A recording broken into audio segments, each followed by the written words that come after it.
గోత్రం అంటే ఏంటి? సగోత్రికులు వివాహం ఎందుకు చేసుకోకూడదు? సాధారణంగా గోత్రం అనేది ఎట్లా ఏర్పడుతుందంటే ఒక ఒక కుటుంబం లేదా ఒక సమాజంలో ఒక వర్గం ఎక్కడి నుంచి అయితే పుట్టారో వాళ్ళలో ఎవరో ఒక మహనీయుడు ఉంటారు. ఆ మహనీయుడు ఋషి సంప్రదాయం నుంచి వస్తాడు కనుక ఆ మహనీయుడి పేరు మీద ఆ గోత్రం ప్రవర్ణం అవుతుంది. వశిష్ఠుడు, విశ్వామిత్రుడు ఉన్నాయి కదా, మనకి అత్రి మహర్షి, రకరకాల గోత్రాలు ఎందుకు వచ్చినాయంటే ఋషి సంప్రదాయ పరంపరలో.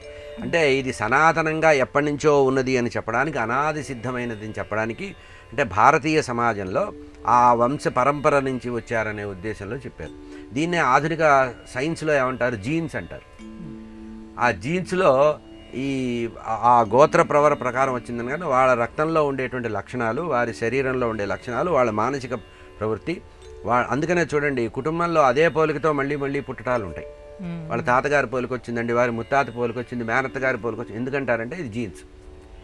కనుక ఈ గోత్రము సగోత్రికులు వివాహం చేసుకోకూడదు అంటే చేసుకోకూడదు అనేది శాస్త్రమే చెప్తోంది.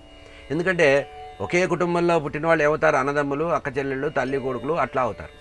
కనుక ఈ ఒక రకంగా చెప్పాలంటే వాయు వరుసలకు సంబంధించిన విషయం కనుక ఈ అదే జీన్స్లో వచ్చిన వాళ్ళు కనుక కుటుంబ జీవనం చేస్తే విపరీతమైనటువంటి మనస్తత్వాలు ఉన్న వాళ్ళు పుడతారు, అబ్నార్మల్ బిహేవియర్తో పుడతారు. కనుక గోత్ర సంబంధంగా గోత్రం అనేది ఋషి పరంపరగా పూర్వకాలం నుంచి వచ్చినటువంటి, అనాది నుంచి వచ్చినటువంటి వాళ్ళు కనుక వాళ్ళ నుంచి వచ్చే పద్ధతిలో ఆ శరీరంలో ఉండేటువంటి శక్తియుక్తులు, మేధాశక్తి ఇవన్నీ కూడా కొనసాగుతాయి.